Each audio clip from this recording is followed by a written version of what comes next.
Tes, tes.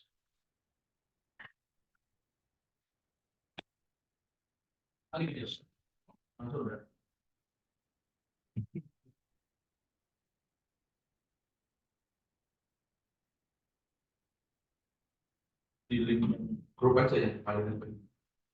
Mengkhotbah ya ini situ. Di saya lokasi itu Pak, di Bibu itu masih ada, jangan, Bu, masih ada dia di saatnya, belum kecabut yang pojok. Seperti itu sudah sebenarnya. Biasanya kayak pun Pak, dan itu, tapi enggak satu bulan kasusnya.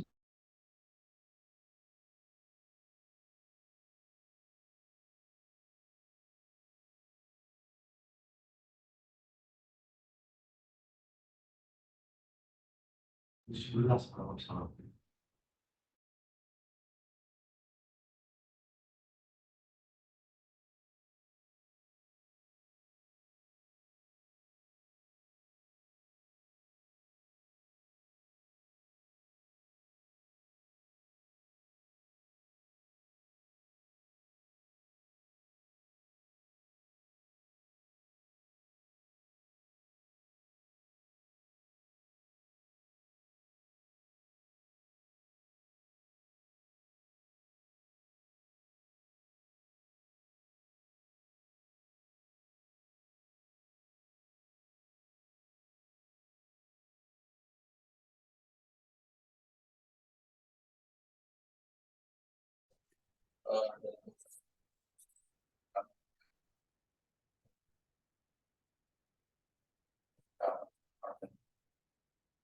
Dan juga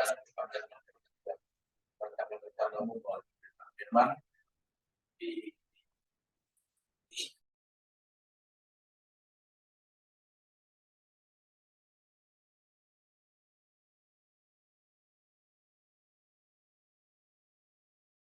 Oke, jadi ini sebetulnya materi lama.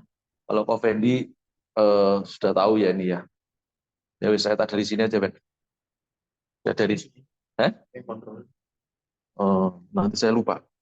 Ini sebetulnya materi School of Preaching ya, saudara. Jadi saya maunya itu gini. Jadi dalam kita berkhotbah itu gayanya kita itu sama ya. Jadi awal dulu saya sering ngomong bahwa kita ini sebenarnya gereja yang mengajar, gereja yang teaching, tapi sampaikan dengan gaya KKR gitu loh. Jadi kalau kita teaching saja gitu kayak dosen mengajari mahasiswa gitu, satu gereja kan tidur semua, ngantuk semua. Nah, ini sampaikan dengan gaya-gaya KKR. Nah, kenapa ini saya kumpulin? Karena kemarin ada Ibu Suli ya, itu sudah bagus ya. Mungkin kita perlu pertajam. Nah, kita juga jangan sampai lupa. Yang lama-lama kita harus pertahankan pola kita. Jadi kalau dari gereja kita pun juga harus punya gereja secara menyeluruh ini. IHK itu apa sih? Plus poinnya di luar itu apa? Ya. Dulu di pujian penyembahan dan di pelayanan pelepasan. Ya oke, kita pertahankan itu. Lalu gaya khotbah kita ini harus harus sama gitu. Jadi jangan kita sendiri-sendiri gitu ya. Kira-kira seperti itu.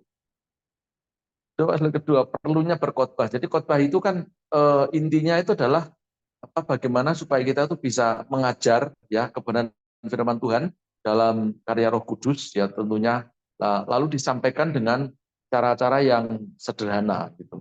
Karena khotbah ya. Nah, jangan lupa bahwa kita sedang tahun ini mencanangkan sebetulnya 30 komsel atau 30 CIC itu ya. Makanya sebetulnya ibadah hari Minggu itu hanya sebagai apa ya, bentuk dari kebersamaan gitu. Karena gereja sel itu bagaimanapun jauh lebih kuat daripada gereja yang tidak ada pengajaran di dalam sel-sel grup ini. Ya, jadi saya mau khotbah hari Minggu itu khotbah yang simpel, khotbah yang menarik, khotbah yang dimengerti, tidak bertele-tele, ya. Jadi saya tidak ngerti apakah ini nanti setiap khotbah hari Minggu itu materi khotbah itu bisa nanti diaplikasikan ke materi GIC atau seperti apa, nanti biar tim penyusun yang memikirkan itu. Next. Nah ini orang berkhotbah itu bukan sulapan, bukan cerita tentang dongeng. Khotbah itu yang menyampaikan pesan Tuhan. Next ya, kita cepet-cepet aja. Nah, 5 tipe khotbah penting itu menurut ini Reverend Johnson TK Lim dari Singapura. Ini TK itu nggak lulus ya, dia TK terus, nggak SD itu. Jadi ada khotbah yang ugly preaching, khotbah yang jelek, khotbah yang menggunakan mimbar untuk memarahi, memaki-maki jemaat, main ayat, nuding-nuding gebukin jemaat sama ayat, menakut-nakuti ya, kalau nggak persepuluhan nanti masuk neraka. Ini termasuk khotbah yang jelek ternyata. Jangan pernah kita lakukan yang seperti ini. Ya, mimbar itu adalah tempat untuk kita menjadi saluran, ya, saluran apa yang menjadi visi dan misi yang datang dari Tuhan, menghibur, membebat yang luka gitu ya. Sesekali boleh dimarahi, sesekali, tapi jangan setiap khotbah marah-marah terus. Itu gaya saya dulu. Saya kan sebetulnya background saya ini penginjil, jadi nggak ada penginjil lemah lembut, itu nggak ada, mesti gebrak-gebrak itu penginjil. Nah, setelah penggembalaan ya tentunya disesuaikan. Terus jadi, nah ini dibaca aja ya, ada khotbah yang buruk seperti ini. Terus 3, khotbah yang miskin. Ya, miskin itu apa? Cara menyampaikannya ya monoton begitu saja bahasanya. Misalnya menurut saya firmannya ada di sini. Kita ngomong firmannya ini. Itu agak mboseni gitu. Ya itu tolong nanti yang seperti itu dikoreksi. Ya. Misalnya kita ngomong saudara-saudara, Tuhan Yesus itu adalah Tuhan yang penuh dengan mujizat. Mulai dari lahir pun sampai dia harus bangkit ya, bahkan sampai naik ke surga, hidupnya tuh penuh mujizat. Nah, ini firman-Nya ini. Ya, itu boleh sih, tapi jangan jangan jangan apa ya, sampaikan dengan jangan monoton gitu ya, supaya ada satu daya tariknya. Nah, ini ada istilah yang kita mungkin agak bingung, eksegese ya, atau eksegesis dan eksposisi ya. Eksegese itu menerjemahkan sebuah ayat ke dalam aplikasi saat ini gitu. Eksegese itu apa ya, Siton? Apa itu namanya? Mentafsir gitu. Menafsir tetapi secara langsung gitu. Kan tafsiran ada macam-macam. Tafsir langsung. Misalnya gigi ganti gigi, mata ganti mata. Gimana caranya menerjemahkan ke jemaat? Jadi saudara, kalau tanganmu kanan itu membuat kamu berdosa, maka potonglah tanganmu. Lebih baik kamu masuk surga tanpa tangan daripada ya, itu perlu dieksekusi ya. Jadi apa itu artinya? Jadi perlu ada eksekusi langsung ya, ada ya pakai kayak orang mau main karambol itu, apa namanya, lubangnya di situ tapi kita main ke sana dulu tak tak gitu. Jadi ada teknik-tekniknya. Nah, khotbah semakin buruk karena biasanya sangat panjang. Ya, kita sudah dikasih durasi di IHK, jadi khotbah itu jangan terlalu panjang, jangan juga berbelit-belit. Nah, ini good preaching. Good preaching ini khotbah yang baik. Pengkhotbah setia kepada teks dan memakai prinsip-prinsip hermeneutik. Hermeneutik apa itu? Ilmu apa? Ilmu tafsir. Dan eksegesis dan ekspositori atau eksposisi. Berita yang disampaikan Alkitab, yang disampaikan harus alkitabiah, teologinya benar dan solid. Ya, jangan dikit-dikit Tuhan bicara. Nah, sebenarnya ini kita tidak kenal. Dan di sini memang semua pengkhotbah yang kita punya semua baik-baik. Tinggal kita update aja. Karena kenapa saya kumpulin, supaya satu kita sama, yang kedua pengkhotbah tidak ada kumpul di sini semua, nanti dilempar-lempar kemana-mana gitu. Kalau perlu saya mainkan nanti di Corwell, gitu ya. Jadi supaya teman-teman juga jam terbangnya gitu ya, tidak begini-begini terus, gitu. Nah, lanjut ke Fendi, karena titik pentingnya bukan di sini. Nah, 3 bagian penting, lanjut aja. Terus. Nah, ini jenis-jenis khotbah. Khotbah itu paling tidak ada 3. Yang pertama adalah topikal. Khotbah topikal itu adalah khotbah yang didasarkan pada satu topik. Gereja kita memiliki tema atau memiliki tema tahunan kita apa? Tema tahunan kita love one another. Lalu tema bulanan tergantung tergantung dari bulannya. Nah, kalau saudara bilang di mimbar, jangan, saudara, tema kita itu bukan tema, judul. Jadi harap dibedakan antara tema dan judul. Ya, judul sama tema itu beda. Kalau tema itu ada subtema. Ya, nah subtema itu ya diterjemahkan ke bulanan. Tema besar love and nature itu another tema tahunan, lalu diterjemahkan ke subtema sebetulnya ke tema bulanan. Nah, yang saudara naik di mimbar lalu memberikan itu namanya judul khotbah.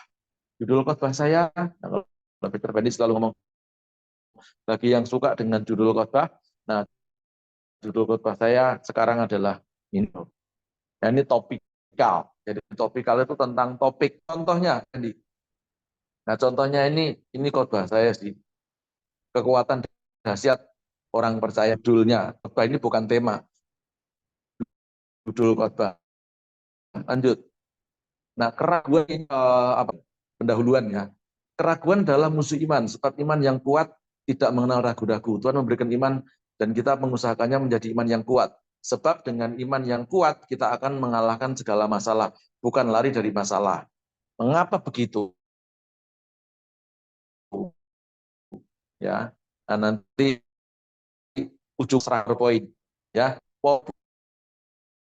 seenak-enaknya, maksudnya tergantung, tapi jangan terlalu banyak nanti tampilkan di hari Minggu itu, jangan terlalu banyak. Paling banter itu 5, ya 5 slide. Ya nanti nanti kalau Pesta Charlton sudah pernah kasih catatan saya waktu saya mau pulang ke Wonogiri. Jadi PowerPoint itu lalu di backup dengan catatan, gitu. Jadi slide 1 kita mau ngomong apa, kita lihat catatan kita, gitu.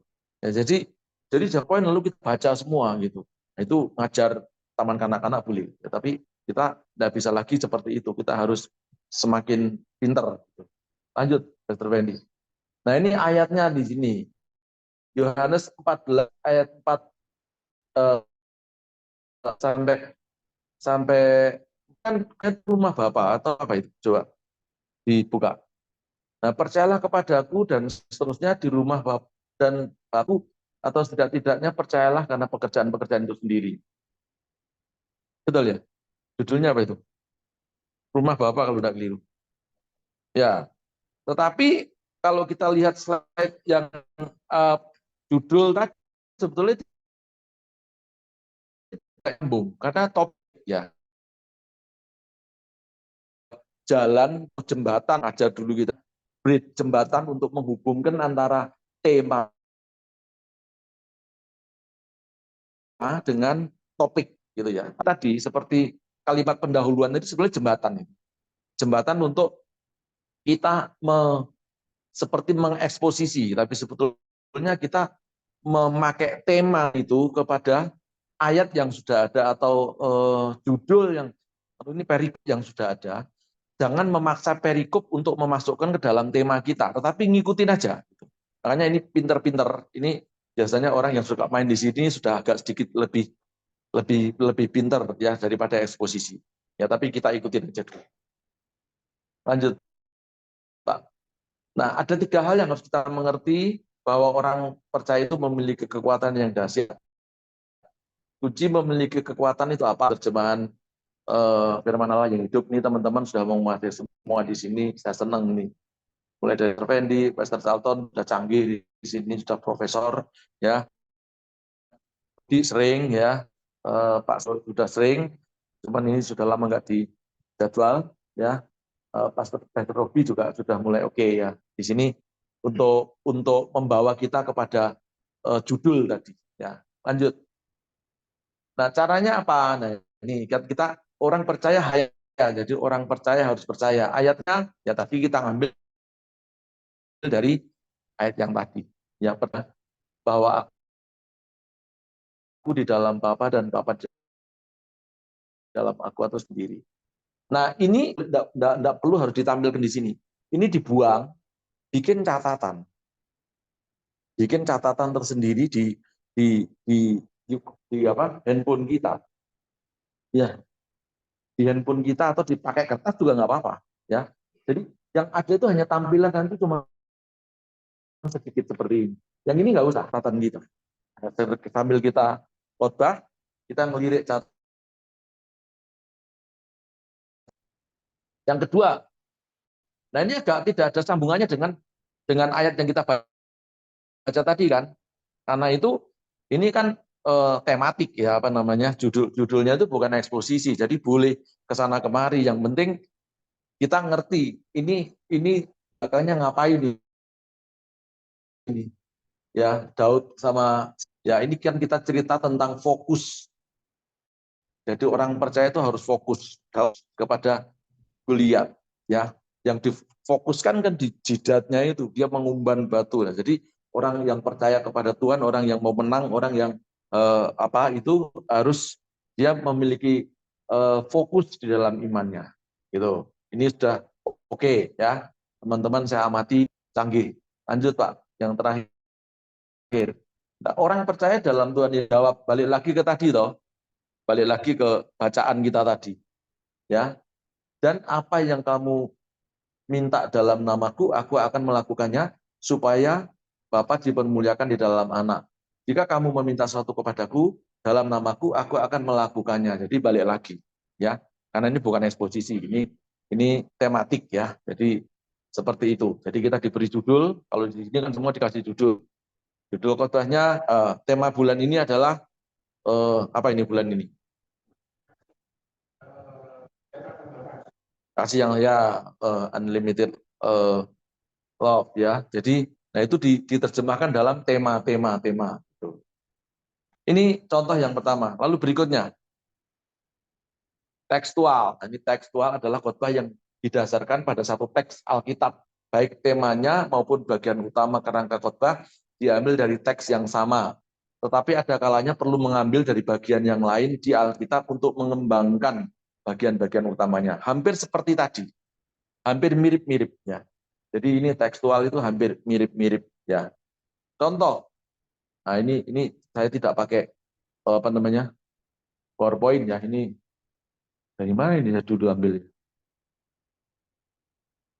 Mungkin dari renungan apa itu namanya? Nah, gitu ya. Jadi ini judul dikasihkan kita misalnya doa pagi.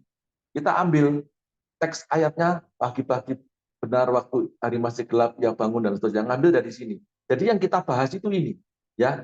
Yang kita bahas itu ininya.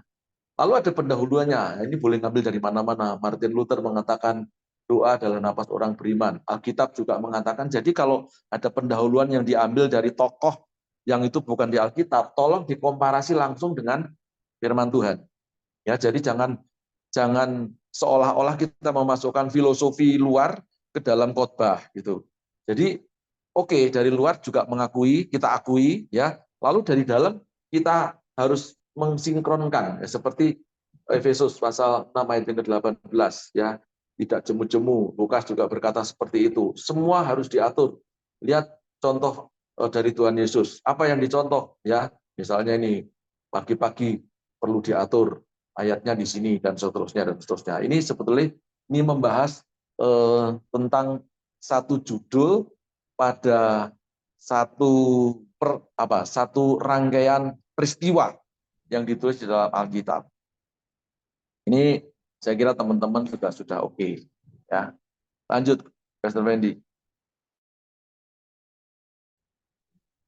Nah, apa yang harus kita siap di ini? Mestinya ada angkanya ya. 1, ini 2, ini 3. Yang kedua adalah doa pagi tempatnya perlu disediakan. Ya, jangan di pinggir jalan, jangan mana. Ya, belum. Ya, jadi lihat ini. Dia bangun pagi pergi keluar. Yudas mengkhianati Yesus, tahu tempat itu. Jadi tempat doa itu ternyata juga menentukan apa namanya hati kita. Kalau tempatnya enak ya, tempat doanya itu ya doa bangun pagi itu teduh betul gitu, kita akan segera merasakan Tuhan hadir. Nah, Yudas juga tahu ya di Taman Getsemani tempat Yesus berdoa diincar sama siapa itu? Sama Yudas. Nah, itu tentang tempat. Lalu tentang doa pagi, acaranya perlu disiapkan. Ya, kalau sendiri ya acaranya sendiri. Ya, kira kan sedang ngajari jemaat. Ya, doa pagi memungkinkan kita berkonsentrasi tanpa terganggu hiruk.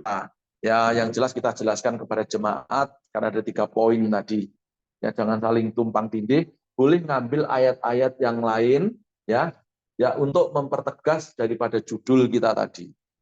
Ya, boleh ngambil. Ini kan ayat yang ngambil dari mana-mana ini, yang nggak ada hubungannya dengan yang tadi itu ya. Ini nggak ada hubungannya sama. Tapi masih bisa masuk, masih bisa dipertimbangkan gitu. Tetapi paling tidak kita tuh ngerti kalau Maret 1:35 ini sebetulnya membahas apa gitu. Jadi Pak, shalom shalom shalom. Shalom shalom shalom. Haleluya. Sama siapa? Sama Cilinja. Waduh. Gitu ya. Ini kita kan sudah oke ya. Tuh, mana Pastor Fedi? Pastor Rudi. Ya wes, lanjut.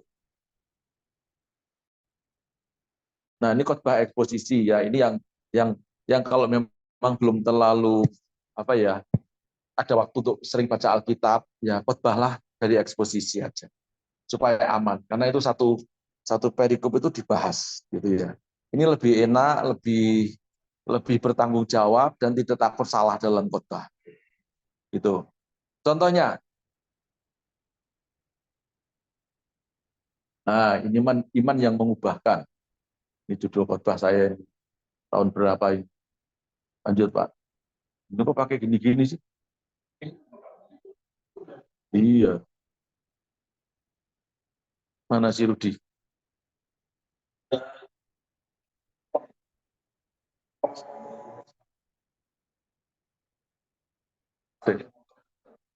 Oh, nah, ada si Wilson. Oh, Joshua. Dia mau mobil. Coba ulangi dari yang tadi, yang eksposisi Pak. Nah ini khotbah eksposisi, Pastor Rudi. Jadi khotbah eksposisi itu khotbah yang sangat sangat gampang sekali dimengerti dan sebetulnya kalau kita ahli di sini itu jemaat pasti suka sekali gitu ya. Ini untuk orang-orang yang memiliki jiwa-jiwa penginjil itu biasanya dia suka khotbah tentang eksposisi gitu ya. Karena tujuannya bukan mengajar jemaat, tapi tujuannya membangkitkan iman. Biasanya khotbah-khotbah eksposisi murni itu dipakai untuk KKR-KKR besar malahan. Gitu ya. Seperti itu ya. Kembali lagi contohnya. Nah, ini iman yang mengubahkan. Contohnya ini pendahuluan. Jadi firman Tuhan adalah makanan iman yang menumbuhkan serta mendewasakan iman sehingga iman menjadi kuat. Apabila iman sudah menjadi kuat, maka akan terjadi perubahan hidup yang nyata, ya, dan seterusnya. Ini nanti tolong yang pernyataan dari orang yang menemukan kata-kata bagus ini, tolong nanti di-compare dengan firman Tuhan kalau memang harus ditampilkan ya. Kalau enggak ya dibaca saja. Ini tidak juga harus ditampilkan di slide. Ya, mungkin di catatan kita. Nah, keadaan yang terjadi, ada banyak orang sakit. Ini tentang orang yang lumpuh. Loh kok langsung ke sini, Pak? Betul. Oh, ada yang ayatnya mana? Ayat dulu mestinya. Bawahnya mungkin. Mungkin susunannya coba-coba yang ayat mana? Ayat. Uh, oh, ada yang hilang. Kenapa ada yang hilang?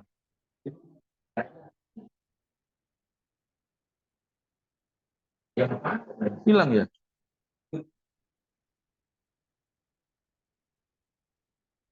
Loh, lah yang mau diekspos apa kalau hilang? Yang mau di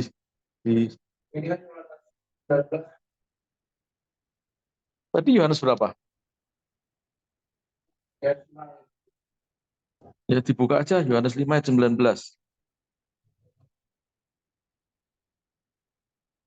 Kesaksian tentang dirinya maka Yesus menjawab gitu ya. Aku berkata kepadamu sesungguhnya anak tidak dapat mengerjakan sesuatu dari dirinya sendiri dan seterusnya. Nah, iman bukan Yohanes kok. Yohanes 5. Yohanes 5 ayat 6. Ya, kolam Bethesda. Jadi eh, itu kan yang akan kita eksposisi kan di Yohanes 5 ayat 1 sebetulnya sampai ayat 18. Perikopnya berjudul penyembuhan pada hari Sabat di kolam Bethesda. Nah, ini tolong dimengerti ya. Judul di dalam Alkitab kita dalam Lembaga Alkitab Indonesia Terjemahan Baru biasanya itu namanya judul itu namanya perikop ya. perikop. Perikop itu apa sih? Perikop itu bahasa kepala bacaan apa? Hmm. Ya, kayak kepala surat begitu. Jadi dari ayat 1 sampai 18 itu judulnya ya Yesus itu menyembuhkan atau penyembuhan pada hari Sabat di kolam Bethesda. Ya, singkat ceritanya, siapapun yang nyemplung pertama kali apapun penyakitnya itu sembuh. Nah, tapi pada pendahuluan tadi teman-teman bisa bisa omong ya bahwa tidak ada yang mustahil bagi Tuhan. Ya kalau kita sungguh-sungguh mengikuti perintah Tuhan ya, maka kita tidak membuang-buang waktu. Karena ini kan yang nunggu ini di pinggir kolam Bethesda itu berapa lama coba? Ya. Nah iya, jadi begitu lama waktu habis. Mungkin sia-sia. Coba kalau itu dipakai bisnis gitu. Kan sudah jadi uang banyak banget ya. Kan ini jemaat di apa namanya? Dibuka wawasannya gitu. Sementara dia hanya nunggu-nunggu di situ, menunggu-nunggu kalau ada malaikat turun dan menggoncangkan air, siapapun yang mencebur pertama kali sembuh. Dia pun juga tidak bisa. Karena pada waktu air tergoncang, itu orang lain sudah mendahului dia. Tapi kita mau melihat, ternyata pada waktu Yesus datang itu, dia membangkitkan imannya orang yang lumpuh itu.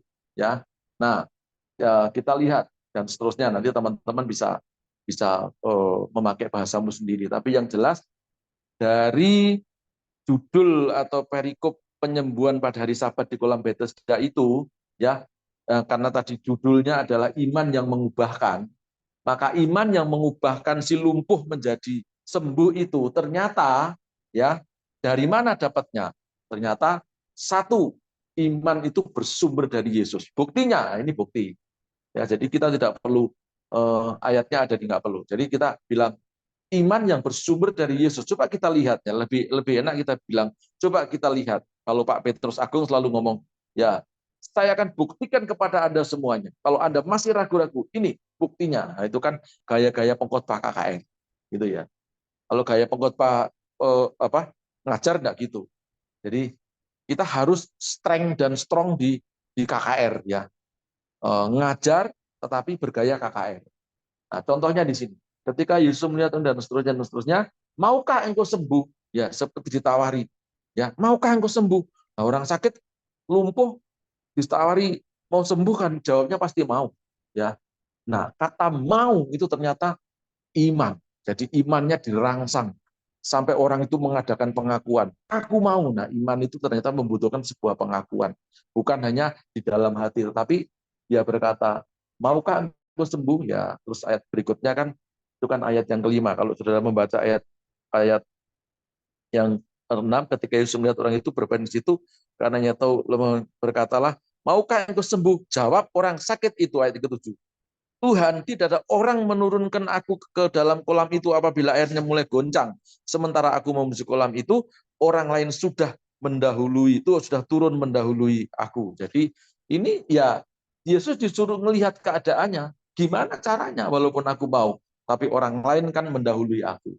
Itu ya saudara nanti bisa melihat di situ. Nah ini yang kedua, iman yang bagaimana? Iman yang tidak berdalih. Jawab orang sakit itu, Tuhan, tidak ada orang yang menurunkan aku dan seterusnya. Ya, dia tidak berkata gimana ya Tuhan. Ya, ini sebetulnya bukan berdalih, tapi ini bahasa apa ya? Lawan kata itu bahasa kontradiktif intermimis, kontradiksi intermimis ya. Jadi ini sebetulnya Yesus juga nggak marah karena ini bahasanya Tuhan, tidak ada orang yang menurunkan aku ke dalam kolam itu. Ini bahasanya itu santun sekali. Coba kalau kalau orang yang lumpuh ini ngomongnya, gila kamu guru, masa kamu nggak tahu sih kalau aku lumpuh? Kan mestinya kamu tahu. Nah itu beda lagi. Yang kita perlu jelaskan itu adalah ini sebetulnya bukan bahasa yang berdalih, tetapi bahasa yang seperti menghimbau Yesus. Itu. Jadi Tuhan, keadaanku ya seperti ini, tapi aku mau, gitu ya. Jadi tidak berdalih, tapi dia punya kerinduan, punya kemauan. Berdalih adalah ciri-ciri orang yang tidak mau berubah, orang yang tidak mau mendapatkan mukjizat. Terakhir, iman yang sawaben. Oh, berapa Mas dulu sini?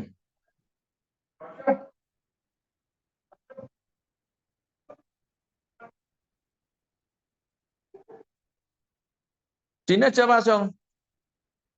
Nah, karena ini hanya contoh-contoh. Nanti ada satu poin yang saya mau yang penting ya.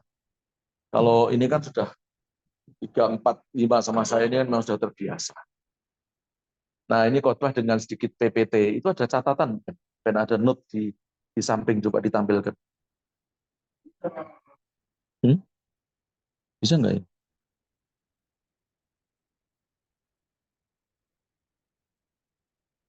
Bukan yang di Tuhan itu, yang di itu. Nah itu ada catatan ini, coba diklik. Ya itu muncul nggak di sini. Nah ini yang saya maksudkan. Coba itu agak sedikit digedein dan digeser ke sini. Ya, nah ini saudara-saudara, jadi ini yang saya maksudkan, jangan terlalu main banyak di, di PowerPoint ya, tetapi kita harus punya catatan. Bisa di PowerPoint itu ada namanya ini loh, ada namanya notes ini. Ya, komen. Saudara klik aja di sini, klik gitu. Tapi kalau bisa ini jangan dikasihkan Samuel yang ini ya, karena kalau dikasihkan Samuel nanti dia keliru ngeklik ininya ya tampil di, di screen. Kalau kita pegang bisa.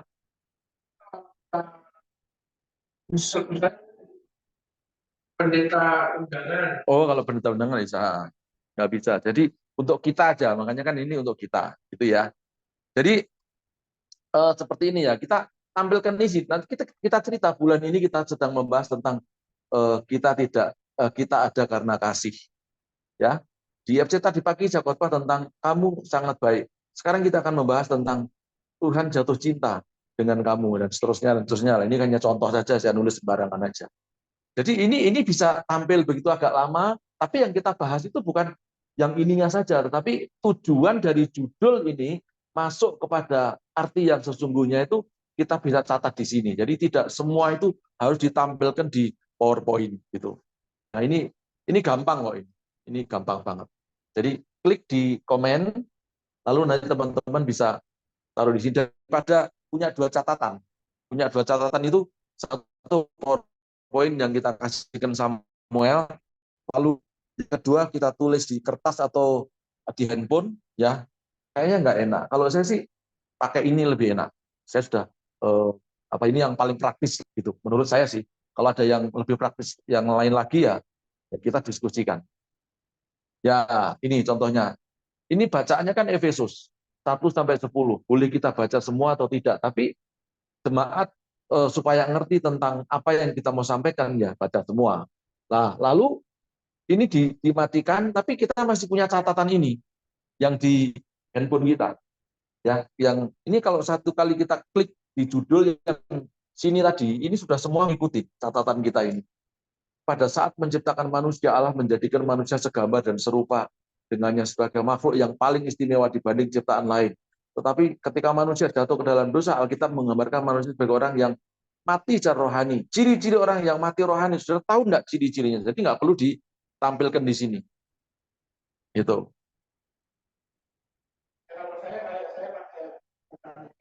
Ya, itu boleh juga. Itu juga bagus. Ini hanya salah satu cara aja, banyak caranya. Gitu. Pak Santo, sampai di sini paham? Ya, lanjut Pak Fendi. Nah, oh bukan. Ya, jadi caranya bagaimana? Ini kan hanya satu saja, sampai Asriel bingung. Cuma satu ini. Ya, tapi sini kan ada catatan yang perlu kita ngomongin. Ya, jadi supaya kita tidak supaya kita tidak jadi kan soalnya apa? Saya mau di tempat yang baru nanti kita tidak pakai begini lagi, kita pakai ya pakai pakai apa itu namanya? Ya, seperti itu. Ya, apa? Kan namanya Videotron. Pakai Videotron. Kalau kita masih pakai yang seperti itu, nanti kita kebablasan terus. Jadi kita harus seperti ini ya. Jadi ini jangan dikasihkan Samuel, harus kita punya kopi. Itu yang dikasihkan yang tidak ada catatannya, yang ada catatannya taruh di handphone kita atau di tab kita. Gitu. Jadi dengan kita khotbah di sini lalu jemaat melihat ini kan enggak apa ya, enggak buyar konsentrasinya gitu. Menghidupkan kita, menyelamatkan kita, membangkitkan kita, dan memberi tempat kita di surga. Nah, jadi itu saudara bisa menjelaskan di sini, ini sudah dimatikan, kita masih punya catatan, kita bisa lirik-lirik, kita masih bisa khotbahkan seolah-olah kita menguasai semua, tapi sebetulnya ayat juga kita nggak hafal gitu. Saya ini paling paling sukar ngafal ayat, beneran. Ya, makanya kalau khotbah itu banyak catatan. Dulu sebelum ada laptop itu, saya punya buku itu, buku note apa sampai tebel ini. Kalau ini Alkitab tebel, ini catatan. Jadi seperti itu. Lanjut, belum yang nomor 2. Nah, ini memberikan kasih. Ini seperti tadi kan. Jadi tampilannya hanya seperti ini, tapi catatannya ada di sini. Itu terakhir, Pak. Nah, tujuannya apa? Tujuannya ya supaya kita menyadari bahwa kita ada sampai hari ini karena kasih Tuhan kepada kita. Ya, boleh di sini dikasih catatan lagi, jelaskan ini bagaimana. Jadi mulai bulan depan teman-teman eh, harap kita samakan apa namanya, bukan materi tetapi sedikitnya PowerPoint itu ya supaya kita tuh jadi seragam gitu loh. Jadi tidak main banyak kayak yang kapan hari yang si Asrial sampai bele-bele itu sampai itu pengkorbannya. Yuswa itu sampai 32 slide gitu. Jawab.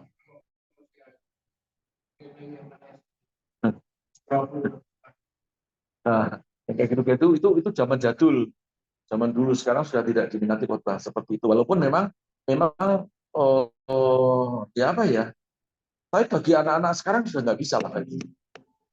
Dan itu kalau kita pakai Videotron lagi nantinya jelek sekali gitu. Ya, coba lihat di YouTube pendeta-pendeta yang sudah khotbah yang kerjanya ada Videotron itu sudah ada. Enggak, kita ini kan sangat khotbah di pagi itu mengingatkan bahwa kita ini harus mempersiapkan. Ya dulu saya pernah ngomong sama Pastor Fendi di gereja sana, kita tuh harus punya gereja namanya gereja YouTube ya kan dulu ya. Gereja internet atau gereja YouTube? Gereja YouTube. Ya saya sendiri bingung ngomong sama istri saya bilang kamu tuh mengada-ada mana ada gereja YouTube. Tapi setelah pandemi kan akhirnya ya terbukti ada gereja YouTube. Seperti itu. Yang lain-lain kita nunggu teman-teman kita semua. Nah, ada kesimpulannya. Materi kita dan penyampaian materi yang ditampilkan pada PowerPoint itu, analisa saya pada semua teman-teman itu sudah bagus. Dan tentang bagaimana kecanggihan teman-teman di dalam memotivasi, memotivasi, misalnya kalau Pastor Salman itu kan canggih banget. Saya menurut saya kecil, tetapi juga saya tulisannya nggak kayak tulisan itu tulisan apa ya, tanpa yang apa ya. Dan itu tuh boleh tulisan saya. Mulai harus paling banter itu 5 slide. Mainnya 5, 6 boleh. Dan catatan di sini. Jemaat benar-benar kita itu apa pertama pada waktu mau khotbah kita tuh pasti belajar. Baik dan kita lihat catatan terus. Ya. Lalu yang kedua, kalau kita belajar, berarti kan seharusnya kita tidak terpaku pada ini, ada PowerPoint yang kita tampilkan. Nah itu kan sepertinya hanya baca. Saya kan terjebak berapa tahun kayak gitu.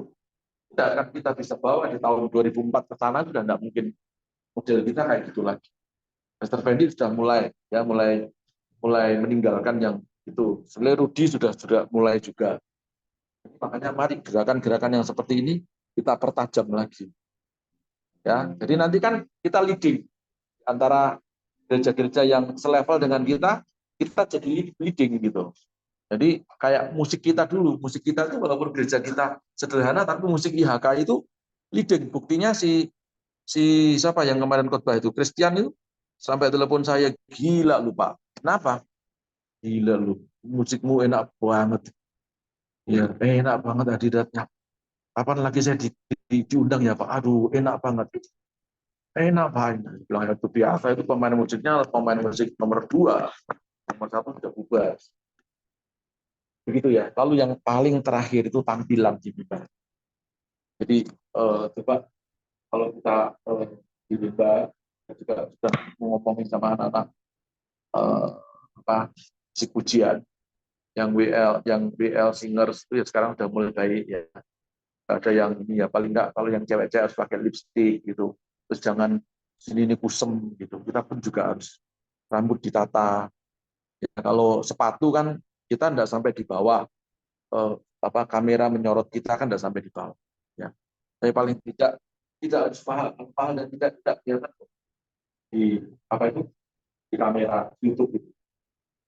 Nah, satu hari saya dapat masukan dari Surabaya, singer kita itu ada yang gini. Jadi waktu pas nyanyi, kok sempat-sempatnya tuh bisa telepon saya.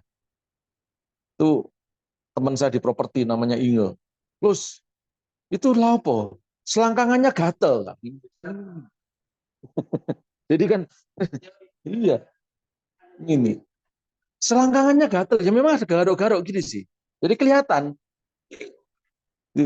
Ya apa itu? Selangkangannya gatel. Kon aja sing garuk. Oh gundulmu saya bilang.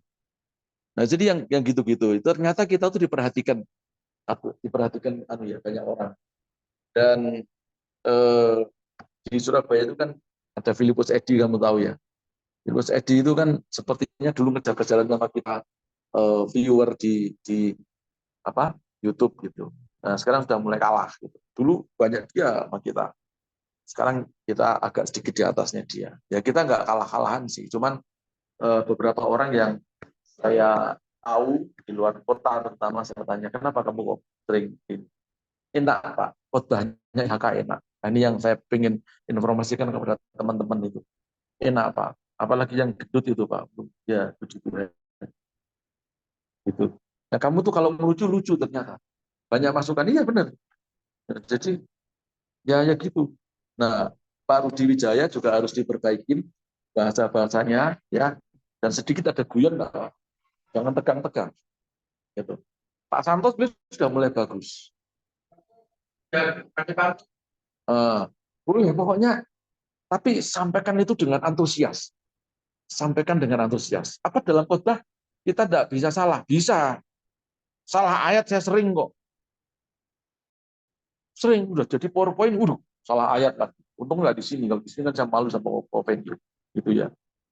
Terakhir saya khotbah di mana tuh salah ayat itu? Poris. Ya udah, namanya udah terlanjur salah, ya malu aja saya. Gitu. Setelah selesai khotbah ditegur. Pak tadi ayatnya keliru. Oh iya, ya, saya tahu. Ya jadi tentang di kehidupan Tuhan bahwa Tuhan terima konsep dari Tuhan dari doa konsep yang kedua analisa konsep jadi sebenarnya seperti orang kayak teknik pengarang itu. Kenapa mengapa kereta api berjalan di atas rel itu? Tolong pengarang, kan dulu ada pelajaran mengarang, jadi ada pendahuluan, lalu ada hipotesa, ada apa namanya cerita, ya. Lalu kenapa kok harus jalannya di rel? Kenapa kok tidak jalan di tanah? Jelaskan di situ. Ya seringkali kalau cerita seperti itu bisa di CCTV dengan guyon-guyon. Coba saudara bayangkan kalau kereta api itu jalan di tanah, itu ambles. Jadi cara ngomongnya ambles itu bukan sebuah tekanan. Ambles. Seperti hidupmu. Kalau sudah diberi jalan sama Tuhan, jalan kebenaran dan hidup, lalu saudara turun dari rel kebenaran firman Tuhan, hidupmu ambles, hancur di sini saudara. Jadi pakai tekanan-tekanan gitu. Ya, jadi tolong dimengerti selain selain tampilan wajar-wajar saja. Sisiran yang baik, yang rapi, yang tidak perlu mahal-mahal. Baju mahal kan 3 juta dipakai. Kalau lihat sejarahnya tampilin ini tidak dituliskan mahal, ini mahal itu. Saya kira itu aja karena belum lengkap si Robi sama Suli belum ada. Di ya, mungkin kalau teman-teman kan sudah terbiasa. Saya mau ingetin kita sedang mau menuju kepada next gereja yang lebih modern lagi. Di cara kita khotbah harus lebih modern, ya tanpa meninggalkan pewahyuan, tanpa meninggalkan urapan. Urapan dan pewahyuan itu sangat penting. Semodern apapun, tanpa urapan, tanpa pewahyuan, ya sama dengan lihat mendengarkan orang pidato. Ya kan nggak ada apa-apanya, pulang ya kering kerontang, nggak ada apa-apanya. Begitu, ya. Nah kalau kayak Suli kemarin memang dia kan sudah jam terbangnya. Saya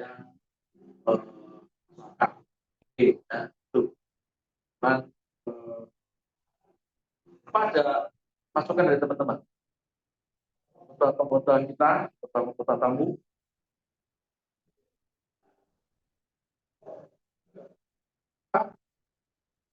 Waduh, ya.